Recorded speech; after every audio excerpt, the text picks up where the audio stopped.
praning daw itong si Shirley. Yan ang sabi ng jowa niya ha. Praning daw itong si Shirley sa jowa niyang si Harvey. Paano ba naman itong si Shirley ay inire-relate daw ang kanilang sitwasyon sa mga nababasa at mga napapanood na mga cheating issues online. Pero ang paglilinaw naman itong si Harvey, wala naman daw dapat talagang ikabahala itong si Shirley. Pero si Shirley, imbis na kumalma ang isipan, nagawa pa raw na i-unfriend ang lahat ng mga babaeng friends ni Harvey sa kanyang social media accounts. Oh no! Oh, para wala nang issue kay Kumare. Oh, walang issue kay Marilag. Yan, yung mga ganyan-ganyan. O, kaya kausapin nga natin. Naku, eto, 26 years old mula sa Valenzuela, si Harvey. Paring Harvey, magandang tanghali sa'yo. Magandang tanghali po, Kuya Boy. Kailan ba nag-umpisa itong si Shirley na mag-isip sa'yo na, baka ginagawa mo sa akin, itong mga nababasa ko, mga nakikita ko online, ha, itong mga sinusundan kong teleserye, ng totoong buhay. Kailan? Yep. Pumasok po kasi ako sa SM. Naghihinala na rin siya sa akin.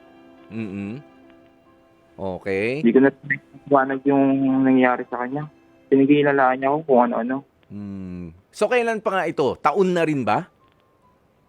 Opo. May gito po ako sa SM eh. Gano'n na ba kayo katagal na mag-on nitong si Shirley? 5 years po.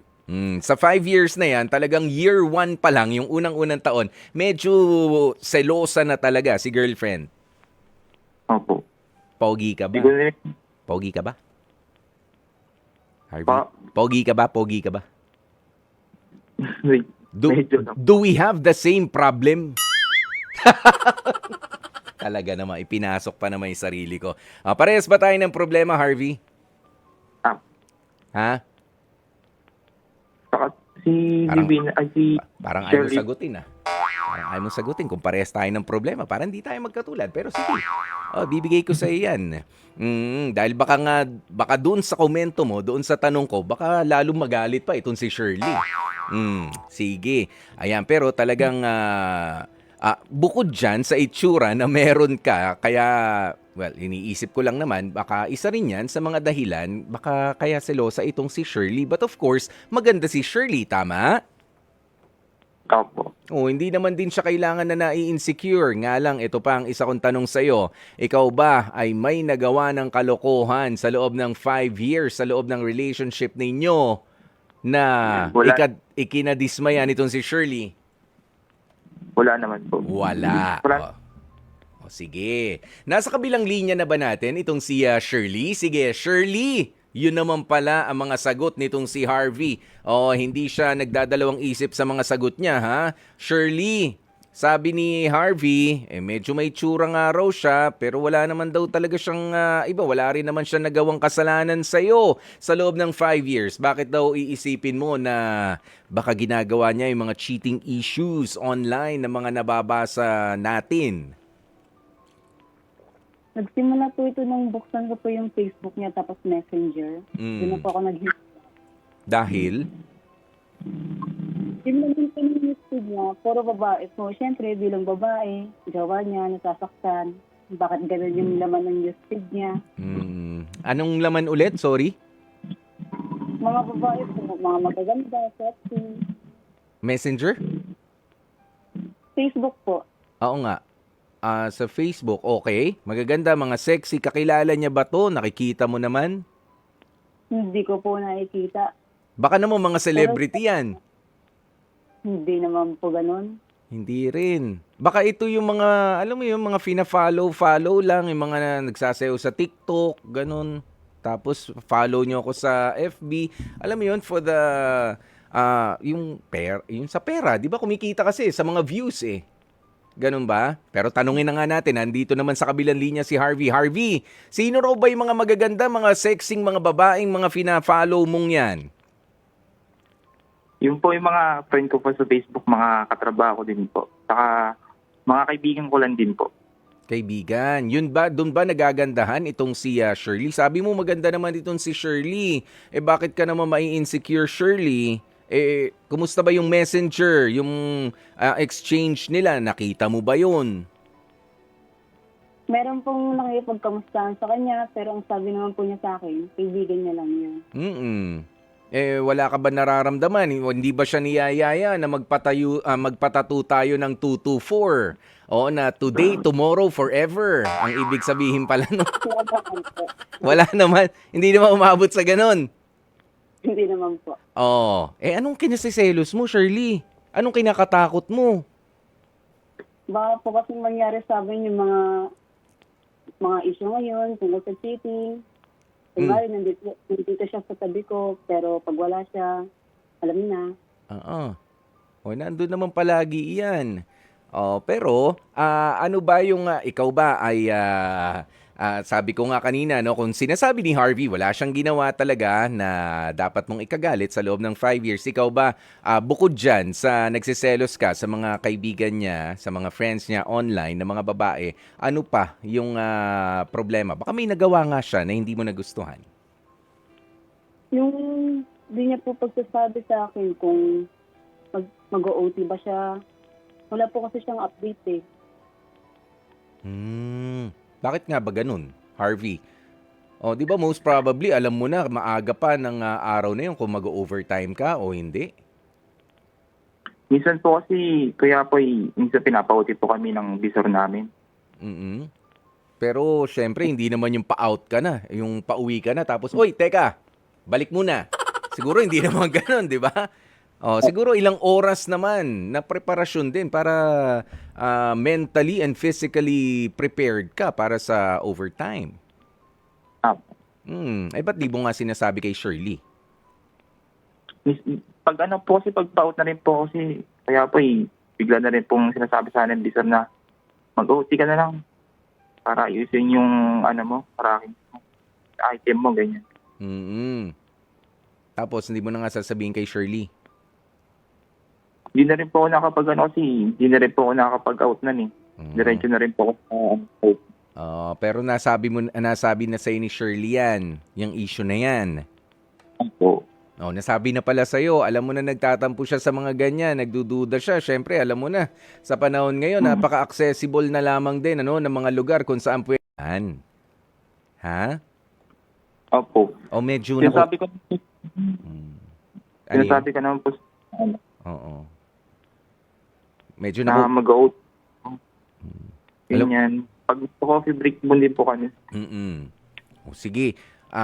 Ganito, Harvey, sabihin mo na lamang din dito kay Shirley kung medyo nakukulitan ka na sa kanya, ano ba yung mga dapat niyang bawasan bukod dun sa pagseselos, 'di ba, para mas maganda ang line of communication ninyo at sana nga mawala yung pressure, sana mawala yung sobrang pagseselos naman sa lugar ni Shirley kasi meron naman talagang lehitimong pinanggagalingan yan. Pero ayaw natin na matulad nga yan dun sa mga pinagpepiestahan online na mga kwento, 'di ba, Harvey? Hindi maganda. Na tayo ay of course mapapahiya yung jowa mo, pagtatawanan ka, marami masyado mga makikisawsaw. But then again, ano ba yung mga dapat ding maunawaan pa nitong si Shirley? Gusto mo ba siyang pakiusapan na wag masyado makulit at wag masyadong dudera? Sabihin mo na ito na siguro yung pagkakataon na yan, mga bagay na hindi mo masabi sa kanya. Samantala ikaw, Shirley, makinig ka rin at syempre, it's your turn naman na sabihin kay Harvey, ano rin ba yung mga gusto mo rin sanang mangyari sa relationship ninyo para mas maging maayos ang pagsasama. Go! Sino ba mauuna? Harvey or Shirley? Si Harvey na po. Sige, Harvey, go. Sorry, sana wag mo na lang akong pag-isipan ng iba kasi ginagawa ko na naman yung trabaho na para din sa atin. Nag-OTV naman ako eh. Hindi naman ako mag-iisip ng Kita rin. Para sa atin din naman yun. Di ba, medyo hirap din tayo ngayon. Di ba, balak din naman natin bumili ng motor? Huwag na. Hindi na tayo mag-commute. Para sa atin na naman din. Saka bawasan mo na rin yung pag-iisip na kung ano-ano sa akin. Dahil ikaw lang naman, mahal ko eh. Taramdam mo kasi na ako lang. Sana ganun na lang, sure. Huwag mo na lang isipin na ganyan. Huwag ka lang sanang lamunin ng social media, ganyan. Pero may mga pinangako nga tayo, di ba? Na bigyan natin ng tiwala ng isa't isa. Siguro, medyo naging busy nga rin ako sa trabaho, pero sana nandun pa rin yung tiwala, di ba? Shirley, mga gusto mong sabihin kay Harvey? Harvey,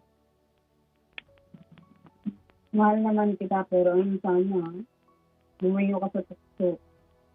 Hindi akong matulad tayo sa ibang magpopote na naghiwalay na lang. Mhm. Shirley? So, Sabi ni Harvey, bibili raw kayong motor. Tama ba yung rinig ko kanina? Ayaw mo? Opo. ayun na po. Ba't ayaw mo? Baka mamaya, mag-angkas din ng ibang babae papunta sa trabaho niya. Wala, siguro napanood mo rin yung video na winarat-warat lang yung motor. Parang kahoy lang na inano-ano ng ano, di ba? Nung pinukpok-pok-pok na ganon. Nakita mo ba yon yung video na yon, Shirley? Nakita ko naman po. Oh, nakita mo, 'di ba?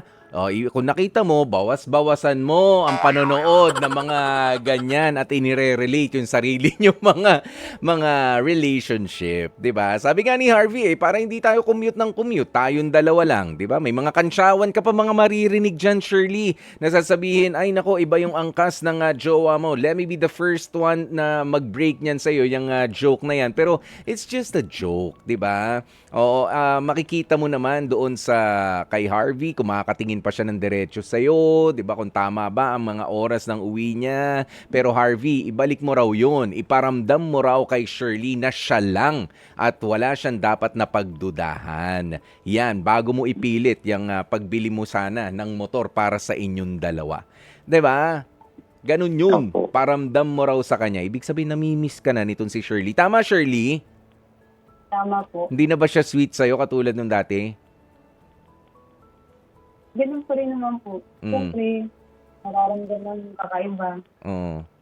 Yan. Pero alam mo, Shirley, bawas-bawasan mo na ha, yung pagre-relate sa ano.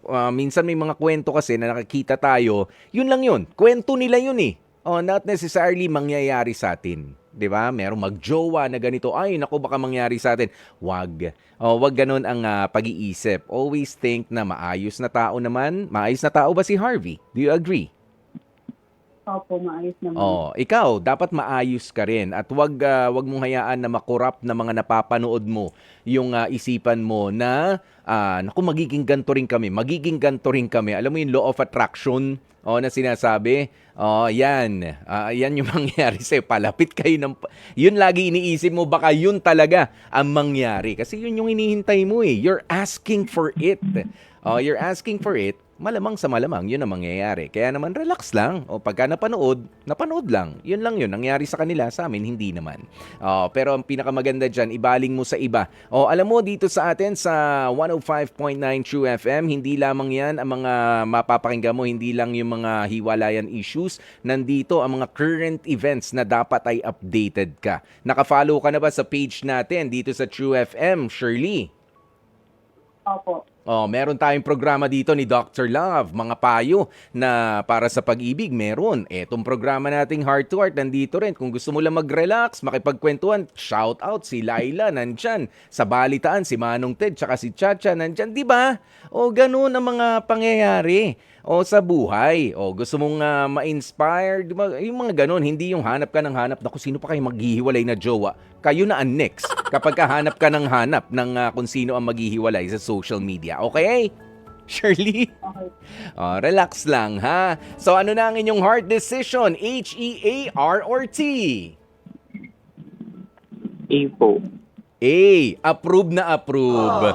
Okay, maraming salamat sa inyo, Harvey and Shirley. Harvey, galingan mo ang pagpaparamdam kay Shirley. Shirley, bawas-bawasan mo ang pagiging paranoid, okay? At yung panonood ng mga kung ano-ano sa social media, ha? Mas gamitin mo yung oras mo na maging productive.